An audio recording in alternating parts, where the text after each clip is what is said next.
Movies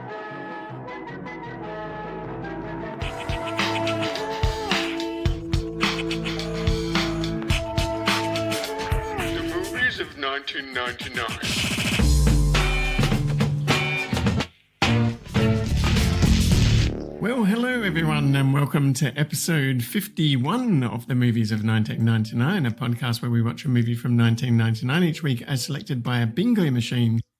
My name is Jason Hutchins. And I'm Craig Talbot.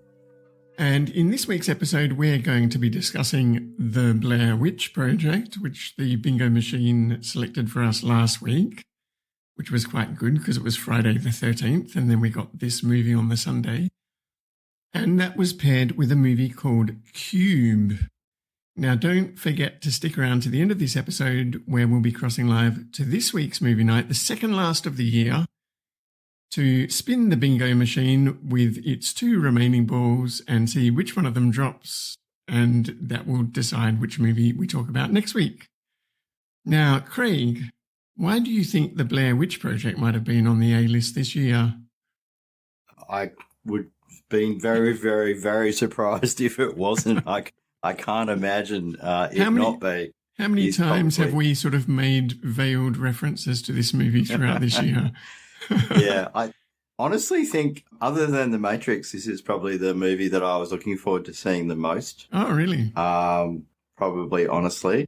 Look, it's an 86% movie. It was probably one of the most talked about movies of this 25 years ago. And it made $248 million, which really surprised me. It's insane. Yeah. How much would it budget? What was the budget? Yeah. Original budget was around $60,000, but then after Artisan got hold of it, they probably spent $200,000 to $750,000 on the movie, on post-production and advertising and all of those sorts of things. But the original film was made for about $60,000, I'm told. So would that hold the record for the biggest ratio between budget and box office? I believe it does. Yeah. Yes, there was a mention that it's got the biggest. It made something like $10,000 for every $1 that it. Isn't that amazing? Yeah, that it was spent on it. Yeah, it's even a better investment than Bitcoin. Maybe not. It's crazy how much. Yeah, it was. Yeah, like it is like, and the thing is, the poor actors who did literally 90% of the work in the film, probably not that much, but at least half. Well, were paid very poorly. They operated the cameras and stuff as well as acting in it, didn't they? Yeah. So, why do you think I paired that with the movie Cube? Yes, well, the Cube, Cube. Yeah, look, they're both terrifying movies, aren't they? Really, they're both horror movies. They're both horror movies. They're both made on originally a very low budget, with a fairly unknown cast. Sorry, an unknown cast. Yeah. So they're very similar in that, like, they're very different movies in the way that they're done, but they're both similar in other ways. So Cube. And yeah, they are paired up for those reasons. But also Cube was a movie that Bruce, Will and I watched back in the day, and it became something of a cult classic for us. Right. And I'm not sure exactly why, but I think we watched it at a group movie night or something like that. And it just became something that we constantly refer to. And this movie Cube was actually originally on the A list, but got bumped off to the B list. Right. Because I just realised it's probably not that great. But also there's a little bit of confusion because it's often cited as being a 97 movie. Right. It's Canadian, and I think it was at the Toronto Film Festival in 97, but it didn't make its way down to Australia until 99, so that's why it got onto the list at all. Anyway, before we start discussing these things in too much detail, let's go over now to our pal ChatGPT for its synopsis of The Blair Witch Project. The Blair Witch Project is a groundbreaking horror film that blurs the line between fiction and reality through its found footage style.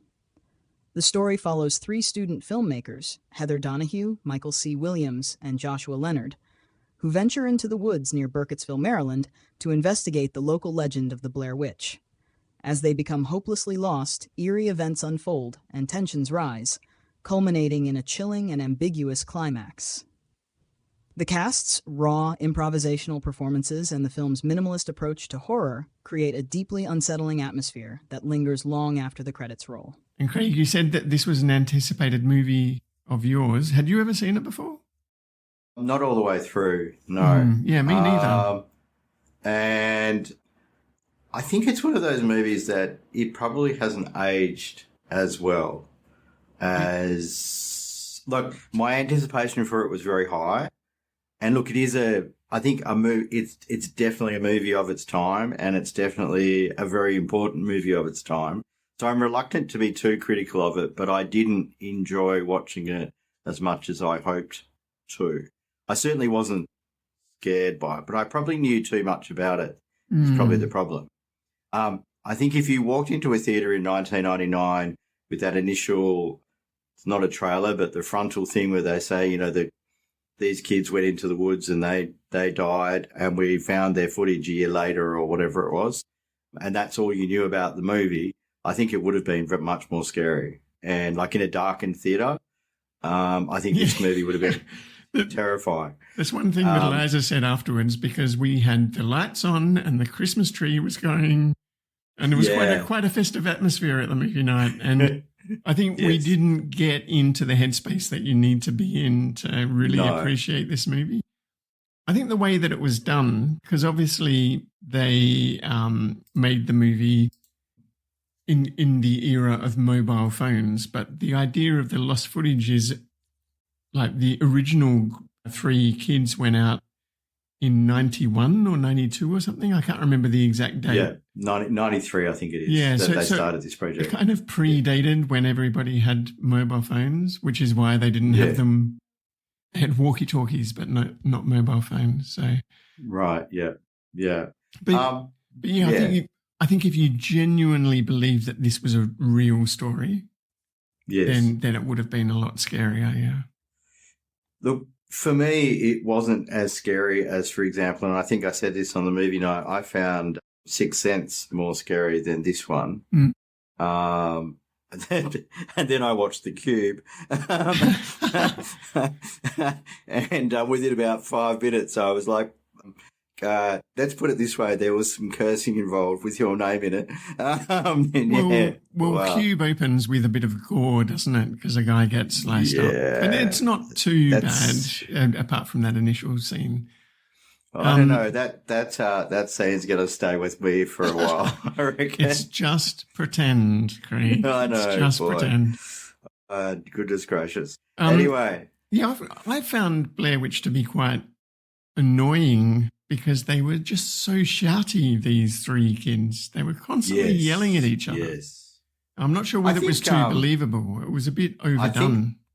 So there was about 20 hours of footage that was shot, and it was edited down to 82 minutes.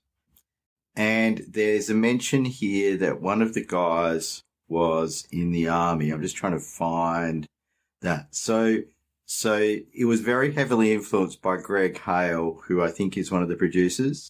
He is. And his memories of military training. So where enemy soldiers would hunt a trainee through the wild terrain for 3 days, the directors moved the characters a long way during the day, harassing them by night and also depriving them of food.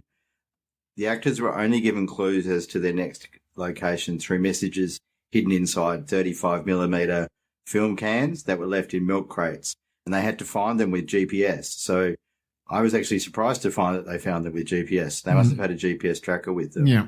Obviously they didn't in the movie have a GPS because they kept getting lost. And then they were given instructions to improvise the action during the day. So with that in mind, the way the actors were treated was probably reflective of how they behaved. I think Bruce said something along the lines of he felt that he would have fallen apart a lot, a lot more quickly. And look, having walked in the bush and stuff like that, and I do that a lot myself, it can get a bit scary out there on your own sometimes when you hear noises in the bush and all of this sort of stuff and you're out there on your own. Some of the places where I've walked, I've been quite a long way away from civilization on my own. Yeah. And I can sort of understand that, but I don't walk at night. So in the bush anyway. Well, I think on the yeah. movie night we talked about that hike that you and I did ages ago, which Years was ago, a yes. multi-day hike. Yes. Where in the middle of the night we were sort of camping illegally out in the forest somewhere. Yeah. And a ute full of kangaroo like roo shooters turns up with spotlights. Yeah, with guns and everything. Yeah. And guns, and my goodness, yeah, that was pretty scary. Yeah. Not my finest piece of organisation, that particular hike. Yeah. What I don't think either you or Andrew have ever forgiven me for, and probably rightly so. We did run out of water. Just we did, and I think that's probably when we were about a day's hike away from our car. Yeah.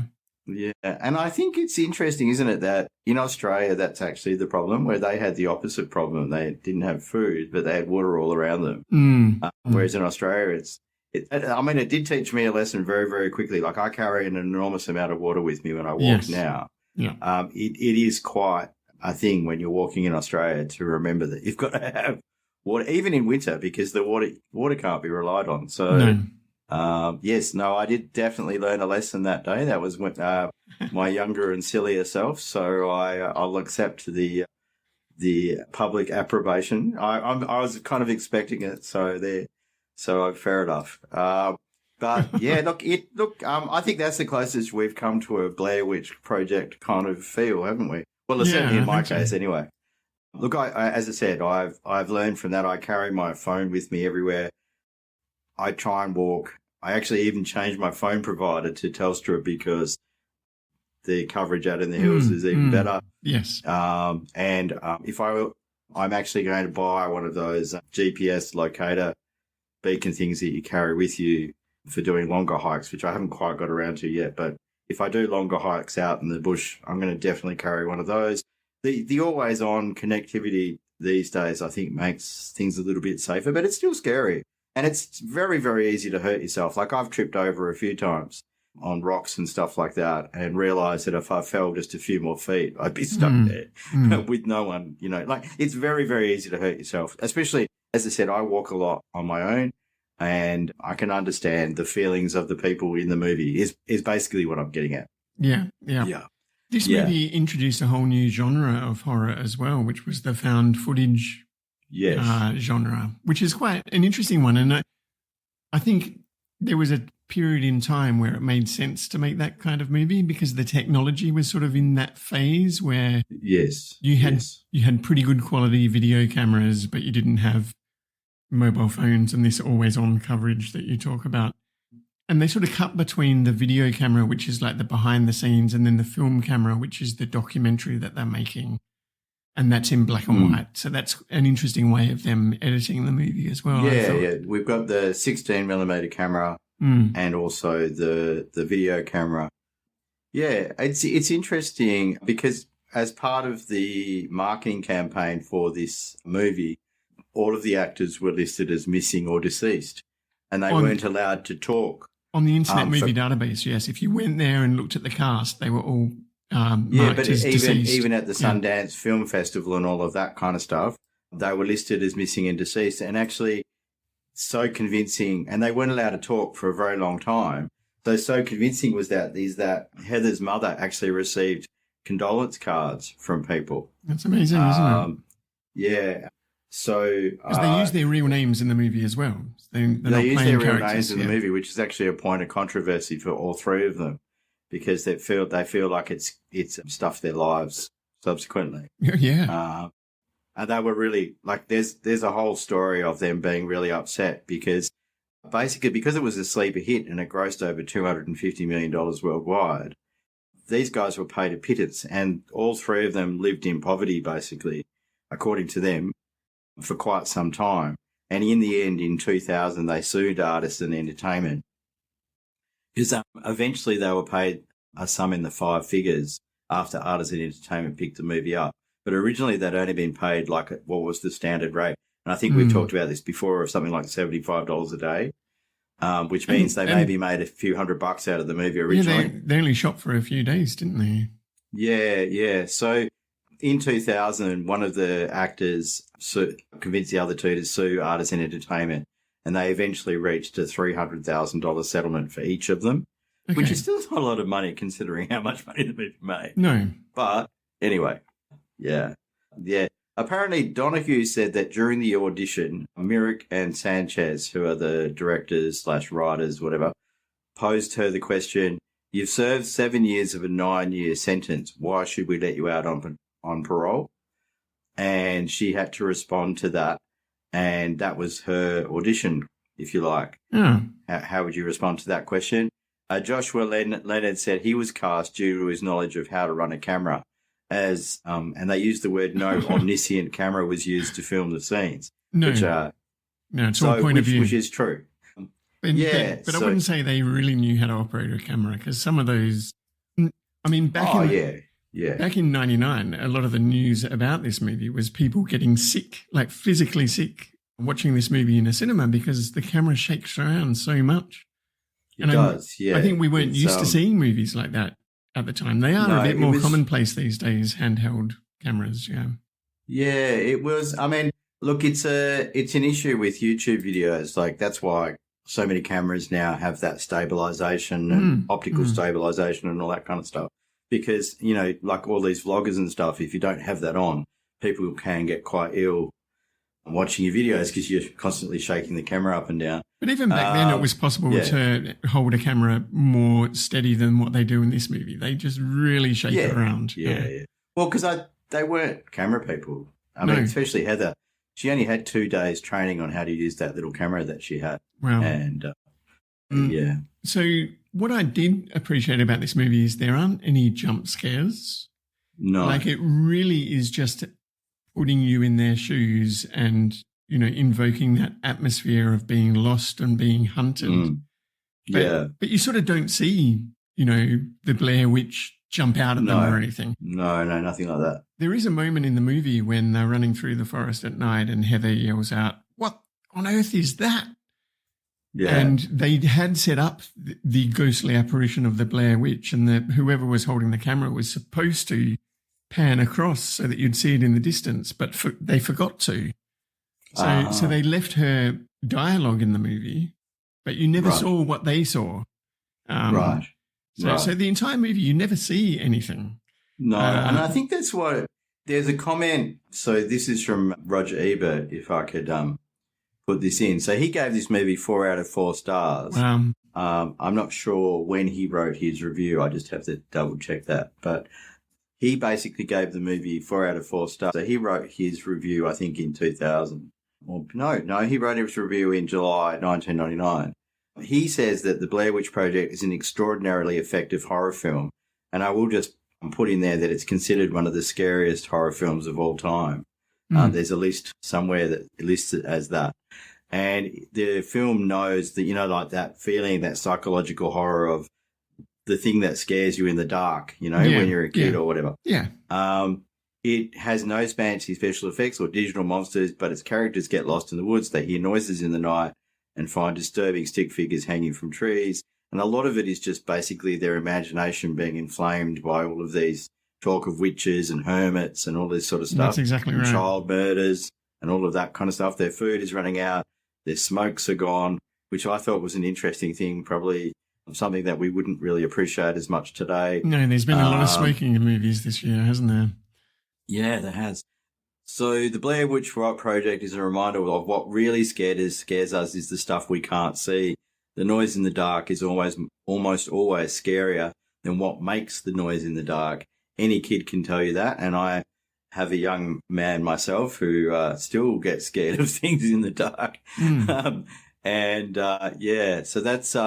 that was Roger Ebert's opinion, and I think it sums up the movie nicely. And I think it's probably what we've kind of lost a little bit, probably in the intervening 25 years, is we're not quite as scared of those things because it's been done to us, I guess. Yeah. Like, I think as a 20-year-old, I would have been more scared of this movie than I am as a 50-year-old, if that makes sense. Yeah, I never saw this movie back in the day, and I think it was mostly because of the reports of people getting physically ill, because I knew that if I went to a cinema to see this, I would have been... Right. Probably wouldn't have been able to sit through it, but Yeah. I think what you're saying about the movie, like it is essentially just a ghost story that you would tell around a campfire where everyone's imagination plays into it. So you all get scared because of, not because of what's happening, but because of your imagination. So when you go back, like the Internet Movie Database predates the World Wide Web. I think it started in 1991, back when everyone was on Usenet. Which means you can go onto the Internet Movie Database and read user reviews going way back to the early 90s. So if you go onto Blair Witch Project and sort by date and read all these reviews from 1999, it just gets 10 stars, 10 out of 10, 10 out of 10 for like all these user reviews and just people saying how terrified they were seeing this movie. So it's just, we've lost that way of appreciating this movie. So it just hasn't aged. It's interesting though. It still gets 9 out of 10 from people. I just read a review from 2024 and they were still scared by it. I think if you didn't know anything about it going into it at all, I think it's still possible to be quite frightened by it. But you're right. I'm reading a review here from February 1, 1999, and the title is Genius Filmmaking, the Scariest Movie I've Ever Seen. And I think compared to other horror movies of the time, which were always a little bit cheesy, with the guy in the ski mask or whatever it was, with the chainsaw or whatever it was. I'm not into those kinds of movies, so I'm going to say right here, this is probably, I've watched more horror movies this year than I've watched in my entire life. So I'm not a horror movie person at all. But yeah, like all of the titles here, freaky, intense and innovative, 100% pure fear, the scariest film I've ever seen. These are all from 1999. Scariest movie I've ever seen. Brought Me to My Knees, the best film from Sundance. The most terrifying movie I've ever seen. I was reading one of the user reviews from 99 basically saying, I'm not going hiking in the woods ever again. And look, as I said, like I can understand why they feel the way.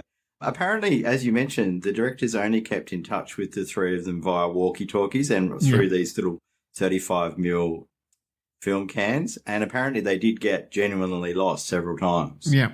So they were trying to make sure they didn't get lost, but they got lost anyway. The three leads actually believed that the Blair Witch was a real legend during the filming, though, of course, they knew the film was going to be fake. And it only took 8 days to shoot the film, apparently, according to the factoids I have here. I think you mentioned this on the movie night, but one of the video cameras they used was bought at Circuit Sitting, and they actually returned the camera for a refund afterwards. So that little camera that they were carrying, they'd returned afterwards. And to promote discord between the actors, the directors deliberately gave them less and less food each day of the shooting. They were exploited a bit, weren't they?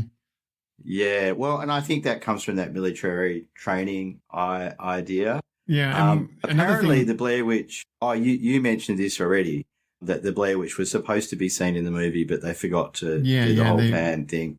Yeah. So another thing that they did is in the middle of the night, they would play recordings of babies crying and stuff like things that. Like that. So you imagine being out in the middle of the forest camping and it's 3 a.m. and you can hear in the distance all these babies crying. It would drive you nuts. They did mean stuff as well, like they walked around the camp breaking sticks and tossing them and doing all this sort of stuff. Yeah, you can hear that audio in the movie. You can hear that in the thing. And to maintain the factor of the film, the three actors were agreed that they would stay in character for the entire 8 days of filming. So, they had a safe word, which was apparently taco. So that if they had to break character for some reason, they would say taco so that, they could do that. Quite about the time, so many fans were convinced of the Blair Witch's existence that they flocked to Maryland in hopes of discovering the legend. And I am sure Maryland has used this as a tourist attraction or something at some point. Right. They've apparently did not read the film's closing credits. Apparently the final day of shooting actually took place on Halloween night. So they timed it quite well. So I didn't read the film's closing credits. So what did they say at the end, that this is all made up or something?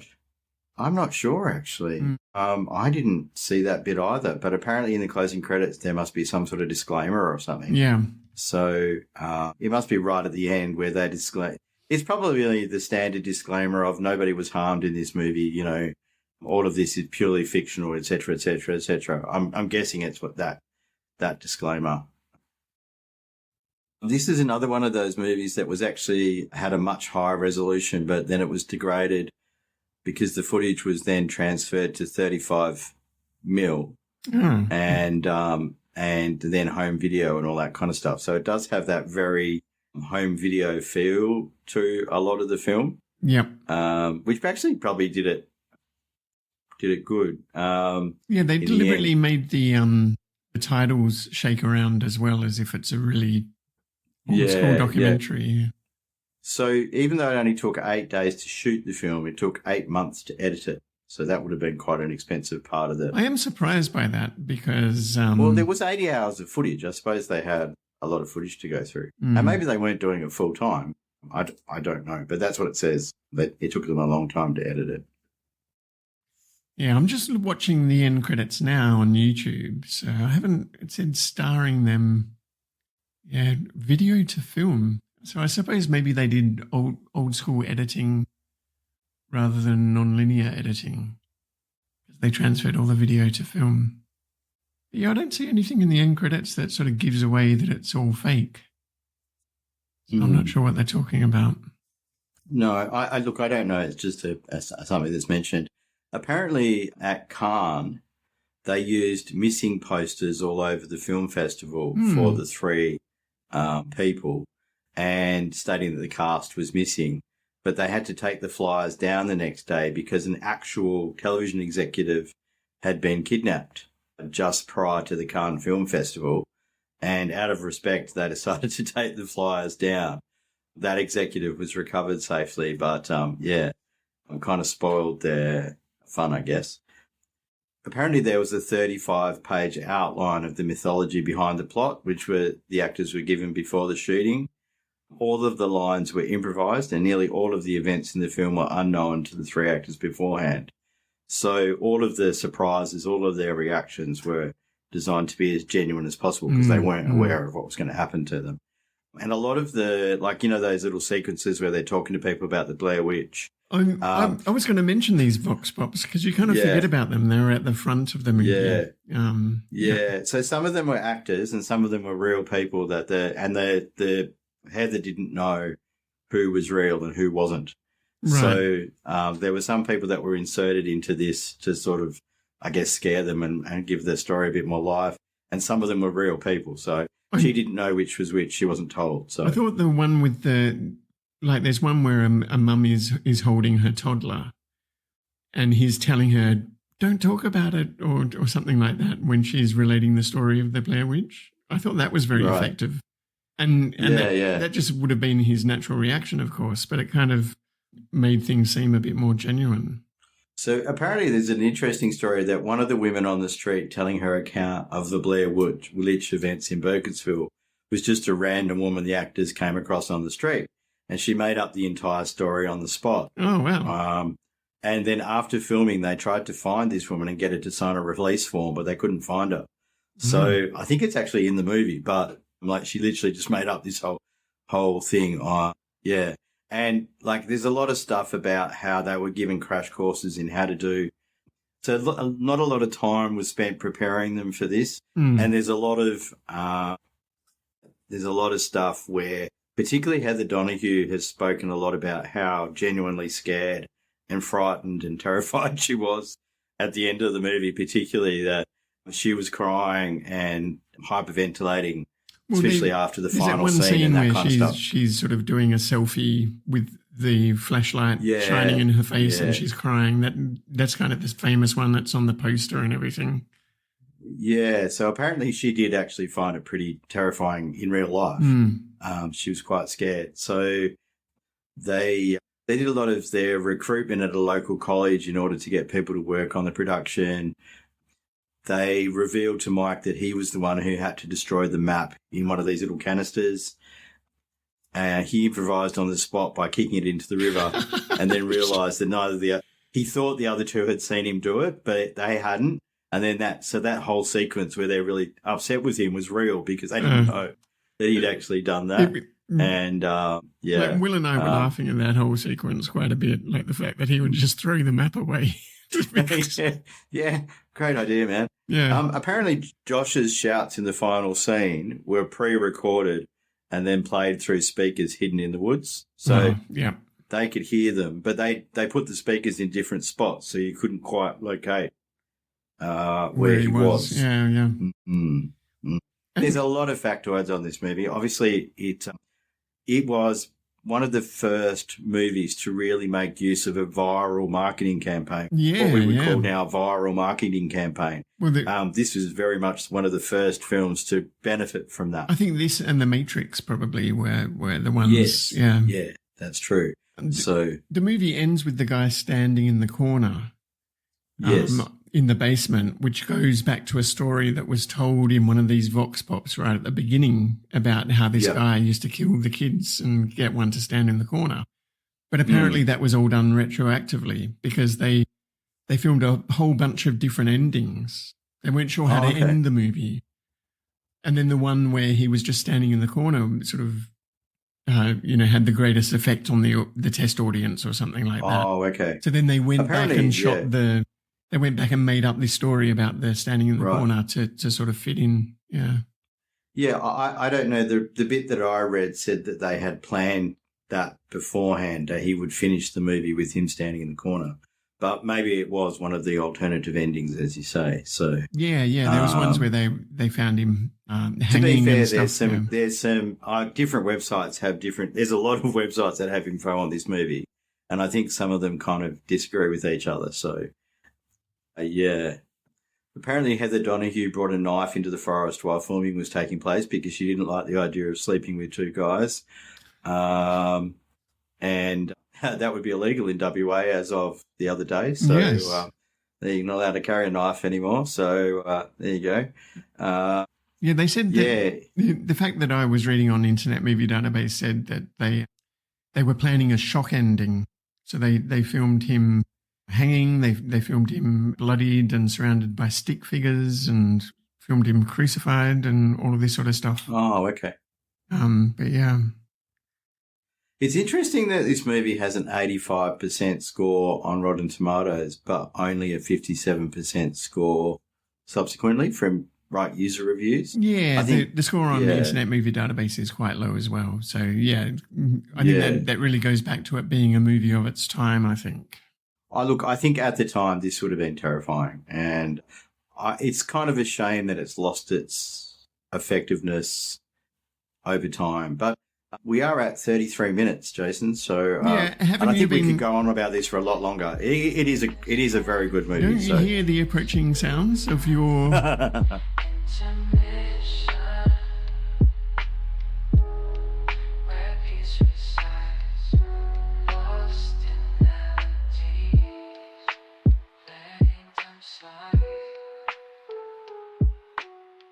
Welcome to the intermission, everyone, and for a very different change of pace, I did this to myself, so I can't blame anyone else. Oh, it's another horror movie, isn't it? A movie that was released in July 17th, 1999 in Japan. So this is a Japanese movie. Right. And so this is my Japanese contribution to the intermission. This movie is called Pokemon the Movie 2000. It is a horror movie. It got 19% on Rotten Tomatoes and 56% user score. It has more names than I can count, actually. So in English, it's called Pokemon the Movie 2000. In Japanese, it's called Pocket Monsters the Movie, The Phantom Pokemon, Lugia's Explosive Birth, apparently is what it translates as. But it's also known as Revelation Lugia. So that's actually mentioned at the end of the movie as well. And this was directed by Kunihiko Yuyama, screenplay by Takeshi Shudo, and is based on Pokemon by Satoshi Tajiri, and is the second Pokemon movie, actually. I didn't realise. I thought it was the first, but it was actually the second. It was released in Japan on July 17th, 1999, and I did cheat a little bit because I don't think it was released in Australia until 2000. So I apologise. for that, but it ran for 82 minutes, and my God, was it a long 82 minutes. Well, wasn't that the same as the Blair Witch Project, 82 minutes? And Blair Witch felt long at 82 minutes too. Yeah, it'd be pretty close. Yeah, I think you're probably right. Though the Blair Witch Project, I think I probably enjoyed more. Yeah, 81 minutes actually. Yeah, anyway, look, so the overall critic, so this had a budget of $30 million and made $133 million or thereabouts at the box office. It was actually pretty successful overseas. And so despite, one of the critics' opinions of this movie was, despite being slightly more exciting than the previous film, this kiddie flick still lacks any real adventure or excitement. What it contains is choppy animation and poor voice acting, which doesn't match up to anything out there. I should explain what the movie is about a little bit. So it's also called The Power of One for some reason. I don't know why it's got so many names. It's the second theatrical release in the Pokemon franchise. It follows Ash Ketchum, and if you know anything about Pokemon, Jason, he's the main character from many parts of Pokemon. I don't know a lot about Pokemon. I know very little. My kids love Pokemon, or at least they love Pokemon Go. Yes. But my work colleagues are big into Pokemon because they were of the age where you would have seen this movie as a kid. Loved it. And started collecting the cards and all that sort of stuff. I had to get my 22-year-old daughter to explain the first 5 minutes of this movie to me because I literally had no idea what was going on. So she stood there for the first 5 minutes and explained to me what on earth was going on because I literally listened to the first... You know when you sometimes listen to something and there's a whole bunch of words and then it's just like you come out at the end of it and go... Yeah, it's just like, I have no idea what this just said at all. I had no idea because I'm not a Pokemon person, but my daughters, who are 22 and 25, are huge into Pokemon, you know, the old Nintendo DS and all that sort of stuff. So this film follows Ash Ketchum as his friends as they journey through the Orange Islands. Apparently that's a thing. They arrive on Shamuti Island where Ash is chosen to participate in a festival that enacts an ancient legend about three legendary bird Pokemon, Moltres, Zapdos, and Articuno. These birds maintain nature's balance by ruling the elements of fire, lightning, and ice. And one of the reasons why they end up on this island is because there's a huge out-of-season storm, and their boat actually washes up on the island. So there's all these weird... Because in the beginning of the movie, there's this Pokemon collector who actually captures some of these birds. I can't remember which ones it was. I think it was Zapdos and Articuno. But don't quote me on that. And so it's causing chaos in the world's climate because this Pokemon collector called Lawrence III, who's in this magnificent, massive airship, he causes chaos. So Ash must gather the three elemental spheres to restore balance with the help of the legendary Sea Guardian. And I've lost Jason. I don't know how I've lost Jason. But have I lost you? Lost Jason completely. He's gone all frozen, but hopefully he's still there. Might need to reconnect. Ash must gather these... Oh, sorry, I had you drop out there, but that's fine. You're back? Yeah, you dropped out as well. But, yeah, no, you're back again. And so with the help of the legendary Sea Guardian, Lugia, he has to gather these three elemental spheres to restore the balance. And the film received mixed reviews. While some critics appreciated the film's animation and the excitement it brought to Pokemon fans, others felt it lacked a compelling narrative and had poor voice acting. I must say that I actually watched the English dubbed version because normally I don't do that. I normally watch the Japanese versions. But, I mean, in this case, I couldn't find a Japanese version. So, anyway. This movie was praised for its action scenes and its inclusion of legendary Pokemon, which appealed to fans of the franchise.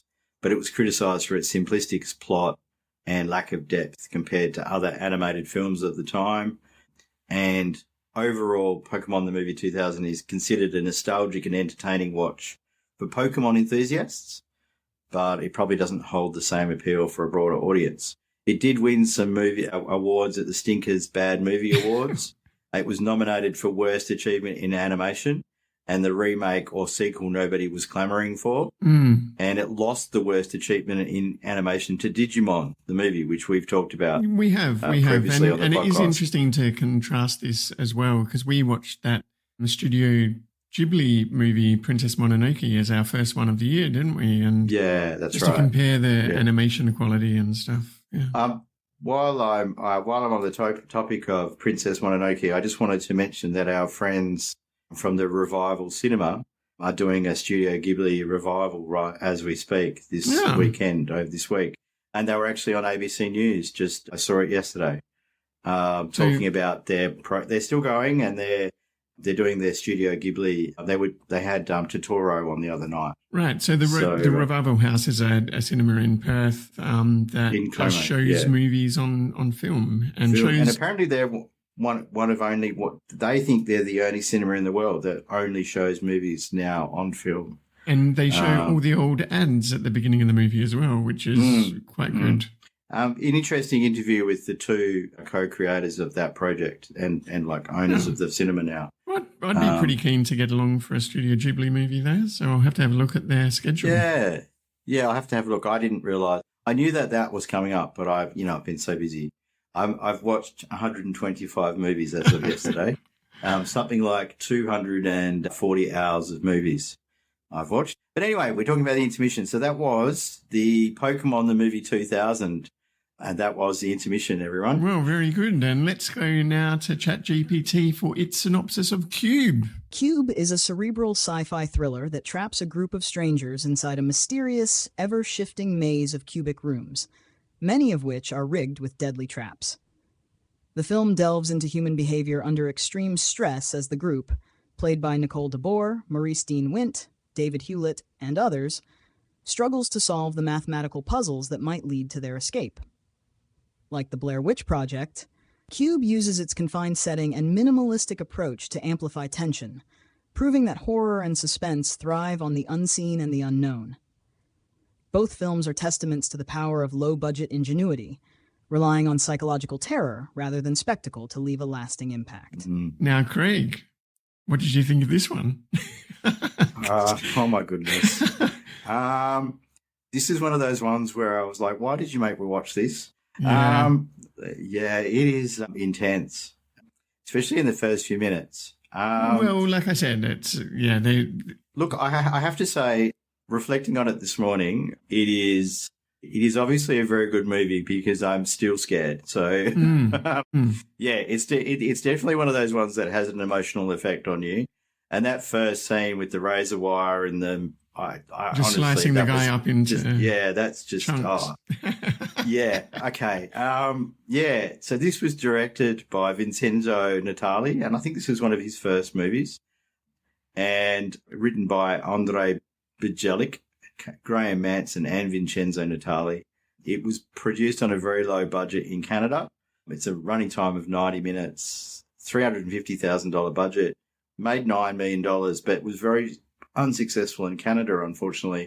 But strangely enough, extremely successful in Japan. And I note that there was actually a sequel made recently in Japan. A Japanese sequel, yeah. Yeah, Japanese sequel. There's actually 2 sequels for this movie, which I only discovered this morning. The Japanese one is a remake, isn't it? Whereas the other is a remake. Sorry, yes. And there's 2 sequels to this movie that were made, which are live action. One called The Hypercube and one called Cube Zero. That's right. Yeah. So I'm not sure that I'll be watching those, but knock yourself out, Jace, if you want to watch them. Yeah. The idea was based a little bit on Alfred Hitchcock's the movie The Lifeboat, which is shot entirely in a lifeboat with no actor standing at any point, and that was apparently the inspiration for this film. Okay. And it said in the notes for this movie that director Vincenzo Natali did not have confidence in financing the film, so he cost reduced his pitch with a single set reused as many times as possible, and with the actors moving around a virtual maze. The most expensive element, a set with a cube and a half, was built off the floor to allow the surroundings to be lit from behind with all of the walls of the cube. I was actually kind of surprised they didn't make more of the patterns on the cube, like the actual designs. Yeah. Like, I would have thought there was some meaning to those, but they didn't do that at all. So I think this is why Bruce and Will and I liked this movie back in the days, because you are looking for an explanation. It is kind of a puzzle. Yeah. You know, you're trying to understand And they sort of go through that in the movie. You know, there's the prime number thing, and then they go through several phases of figuring things out. So firstly, it's the prime numbers. Then it's like the numbers represent a location. Then it's like, oh, the room's moving, and you know, it's quite clever in that sense. Yeah. Yeah. So apparently, the cube was conceived by mathematician David Pravica, who was the mathematics consultant for the movie. It consists of this outer cubical shell or sarcophagus, and then the inner cube rooms. Each side of the outer shell is 430 feet, 132 metres long. I think that's the inner cube consists of 26 to the power of 3, which gives you 17,576 rooms, minus an unknown number of rooms to allow for movement. Each of having a side length of 15.5 feet. The space of 15.5 feet is between the inner cube and the outer shell. Each room is labelled with 3 identification numbers such as 517, 478, 565. This is directly from Wikipedia, by the way. Yep. These numbers encode the starting coordinates of the room. The X, Y, and Z coordinates are the sums of the digits of the first, second, and third number, respectively. And the numbers also determine the movement of the room. As you say, they work this out throughout the movie with the characters. So that was all quite interesting, I think, yeah. And the subsequent positions are obtained by cyclically subtracting the digits from one another, and the resulting numbers are then successfully added to the starting numbers. Yeah, apparently originally they wanted to have a bunch of stuff in the movie that they ended up taking out because of the cost. So in the initial draft, they wanted it to be a bit more comedic. They wanted it to be a bit more surreal. And they have edible moss growing on the walls and a monster that roamed the cube. But because of cost, Andrei Bajelic convinced Natalia to strip it down to its central idea of just people avoiding the deadly traps in the maze. Yep. And I think that actually makes it more effective. Yeah, I think it's so simple. Too. Yeah. Yeah. And they also got rid of all of the scenes outside of the cube, and the identity of the victims were changed. In other drafts, they were different things. There's an interesting little factoid, Jace. I don't know if you're aware, but all of the characters are named after different prisons. Yeah. Yeah, so they're all named in, like, Leven and Worth are named after the federal prison Leavenworth, obviously. Rennes is named after a penitentiary in France. Quentin refers to San Quentin prison in California. Holloway refers to a prison in England. And apparently the actors enjoyed filming in the white room scenes, but they really disliked filming in the red room scenes. And of course, one of the characters really hates the red rooms, the autistic character. So yeah. So it was all just one room. So they just built the set once, obviously, and then changed the lighting. But apparently they had to film it because it was so much effort to change the lighting that they had to film all the white room scenes in sequence and then all the red room scenes in sequence and so forth. Oh, okay. So it was filmed out of order in that respect. Yeah. Oh, okay. That would have been confusing for them, I would have thought. But anyway, Nicole DeBoer, I thought I recognised her, and then I realised that she's actually there's a bit of a Star Trek connection, Jason. Oh, yeah. She's in Deep Space Nine. See, that's why I thought this was an unknown cast, because I'm not a Trekkie, so I wouldn't have recognised her. No, she was actually in Deep Space Nine when this movie came out. She's Holloway, right? You don't really recognise her particularly. Right. So this is Leven, who is the Nicole DeBoer. She's Dax from Deep Space Nine. So what's her role in the movie? Sorry. So Leven is the character who does all the working out of the mathematics originally. Right. I see. Yeah. She's not a very good mathematician because it took her a long time to figure out that a number ending in 2 is not a prime number. I think she's just someone who's very good at remembering numbers, but not. She's only a young girl too, to be fair. Let's give her a break. I mean, yeah, okay. I realise there was a bunch of engineers watching this movie being critical of it, but, you know, and that's probably why you guys loved this movie. Oh, look, it's got maths in it. Must be good. I think that's exactly why we liked it back in the day, because it was a puzzle. Yeah, fair enough. So, The Nicole DeBow admits that she flunked maths at school. right. All of the characters were meant to be chartered accountants in the first draft of the script. I don't know what they have against chartered accountants. I wonder why they changed their minds. Yeah, I'd like to shout out my chartered accountant. He's a lovely man, and I love him greatly. So we are going to move on. Yeah, so director Vincenzo Natali went to high school with one of the actors, David Hewlett, and they recommended, so Hewlett recommended the Natali cast Andrew Miller as Kazan being the autistic character who is able to do the powers of whatever. Sorry, bump my mic. Yep, that's all right. This is one of the last films to be released in Canada by Cineplex Odeon Films before they were absorbed and the name was changed to Odeon Films. And there's a lot of mention of a particular feature film project, that maybe it was a thing that was financed by. All of the actors appeared in a TV series called Forever Night, which I've not heard of, but apparently they did. Okay. In Spain, it was released theatrically, but only in English with Spanish subtitles. Don't know why that was. As I mentioned, there are two other movies, one of which tries to explain why the cube exists. Right. There's like a prequel, isn't there? Yeah. And apparently it turns out that one of the characters was actually one of the controllers of the cube. So okay. I won't spoil it any more than that.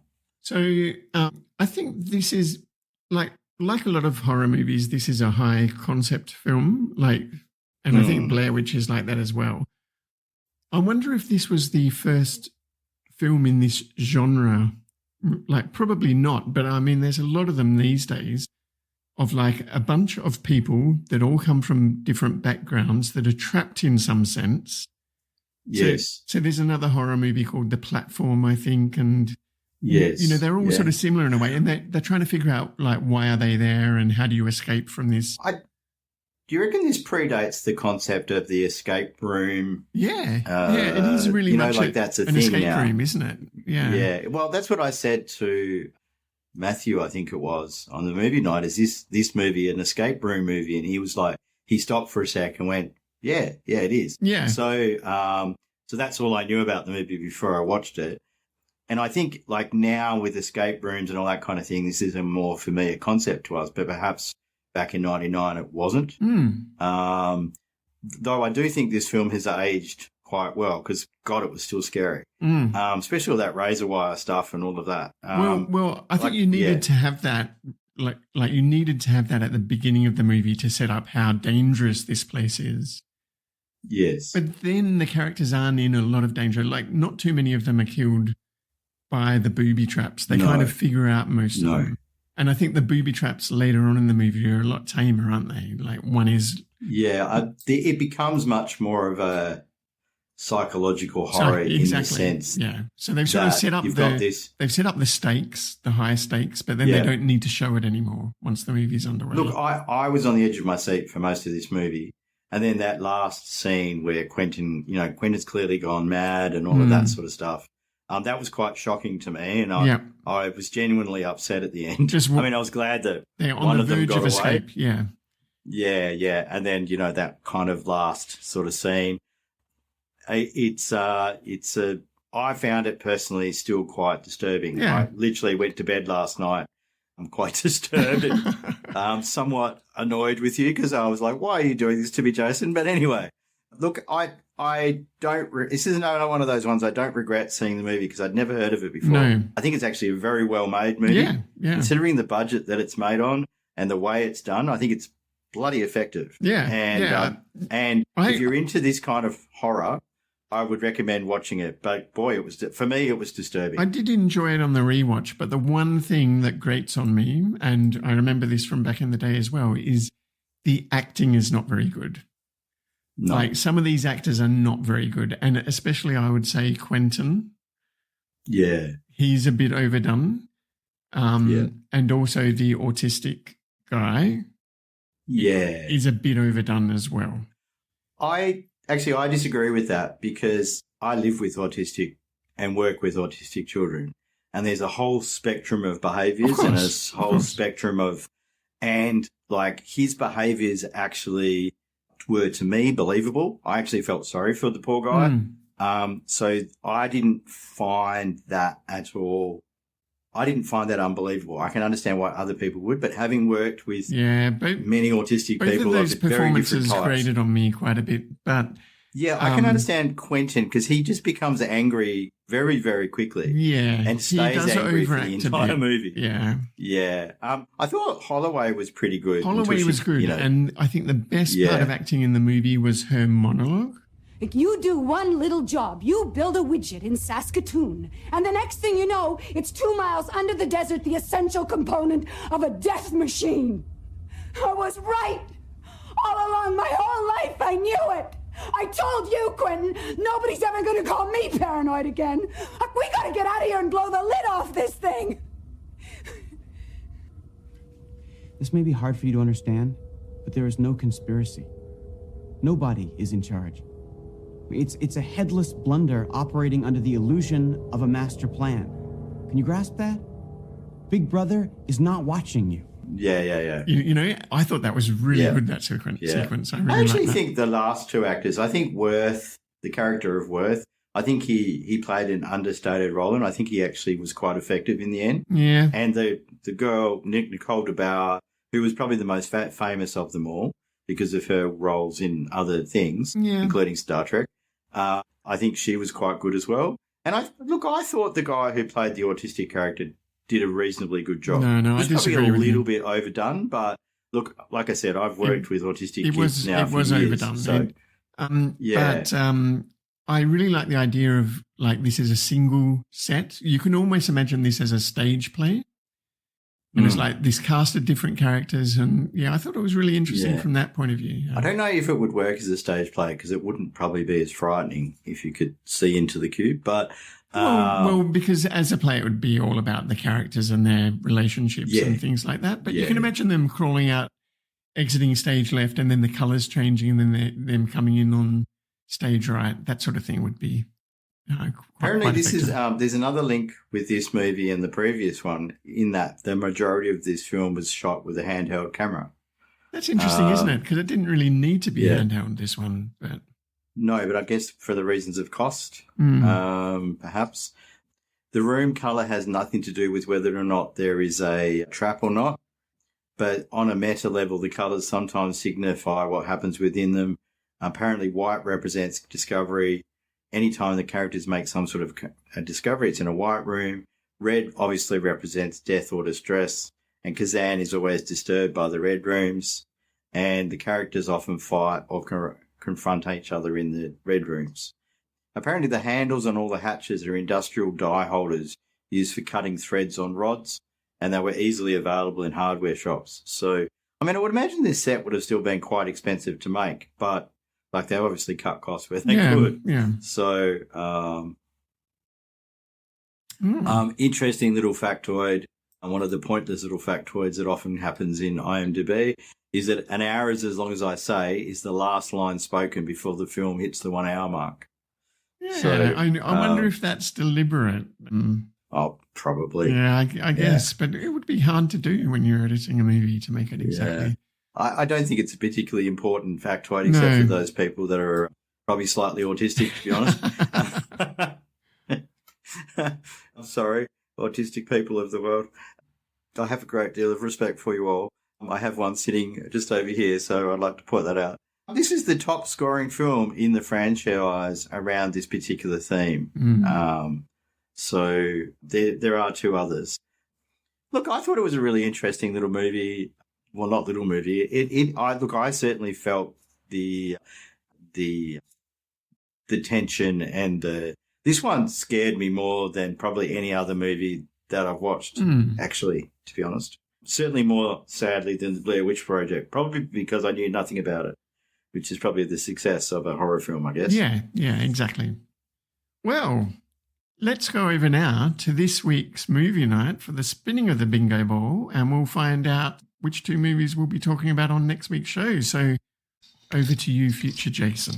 Welcome to the movie night. We're here for the second last spin of the year. And there's 2 balls left in the machine. They're being mixed very well. What number could it be? There's no hocus pocus going on here. Let's read it out. It's number 19. It's number 19. So the final movie of the year will be number 1. So we got what I was praying for. It's a Christmas miracle. So movie number 19 is Go. So what are you up to tonight? We're going to this party tonight, this warehouse thing. Some sort of rave thing. Is this gonna be cool? Yeah, I guess. Does a British guy still work here? We went to Vegas for the weekend. British guy usually hooks us up. Let me see what I can do. Give me a number. I can't believe you're selling allergy medicine. Oh, we're out of that. We're down to chewable aspirin. I think I feel something. It's really smooth, isn't it? What do you want for Christmas, Claire? We just kissed a little, okay? Hello, he's a drug dealer. He's a good guy. Oh, he's the good drug dealer. Listen, I just want to make a deal here. Can we make a deal?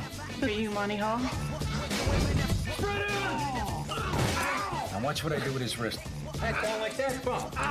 You know, I watch all these cop shows, and they never do it right. Ever. Keep it close, just an extra $10 in it for you. Get in the car. You stole a car, shot a bouncer, and had sex with 2 women. So now you're an entrepreneur. You shouldn't do this, Rana. Just drive. Well, if you gotta go.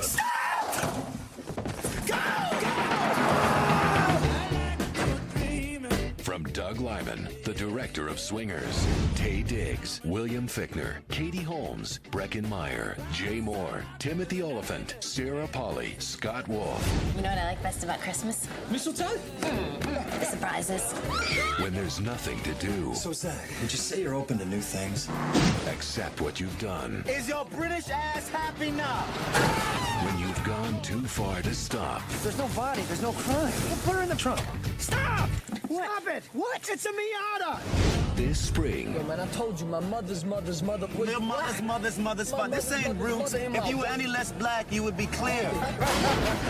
nothing will take you farther. It's stuck! Give me that gun! Go. It's alright, I'm okay! And Go has been paired with Austin Powers, the spy who shagged me. Do you swing? Are you kidding, baby? I put the GUR in Swinger, baby! Yeah! Austin Powers Crazy, baby! Yeah! is back Yeah, baby! Yeah! with the help of the beautiful Felicity Shagwell. How does that feel, baby? Lower. How does that feel, baby? In a thrilling adventure of intrigue, treachery, and love. But Dr. Evil is back, and more evil than ever. Gonna cry, huh? Oh, yeah. I'm going to go back to the 60s and steal Austin Powers' mojo. Ladies and gentlemen, I'm about to travel through time. I bid you adieu.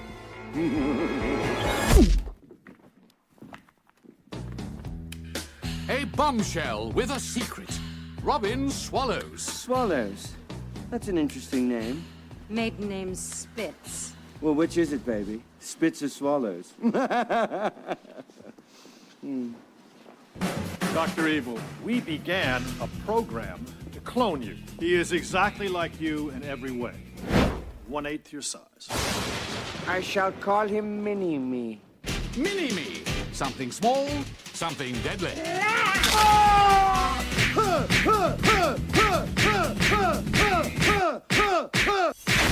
Mike Myers. Mike Myers. What are you, some kind of freak? You mother... Heather Graham. Move over, Rover. This chick is taking over. And Mike Myers. Surprise! Surprise! In the biggest Austin Powers adventure yet. Austin Powers, the spy who shagged me. Great plan, Einstein. All right, zip it. You can't. Zip. It's simple. Subtitle, zip it. From this. You know.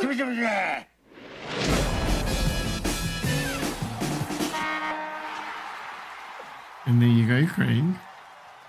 2 balls What left. will it be? I think there's number 1 and there's number 19 left in the bingo machine. And there's much speculation as to number 1, I believe. Yeah, well, I've really got my fingers crossed that number 19 comes out this week and number 1 is the last movie of the year. Last one. Yeah. But having said that, it's probably going to be number 1 this week, isn't it? Yeah. Well, there's only 2, so it's up to Dana's skill with the bingo machine, isn't it? Yeah. And I see she got a shout out this week in the podcast. So well, by our virtual American podcast hosts, those creepy Notebook LM voices. I thought it was quite funny. Yeah, it was interesting. Did you listen to the link I sent you where they were talking about where they sort of became self-aware?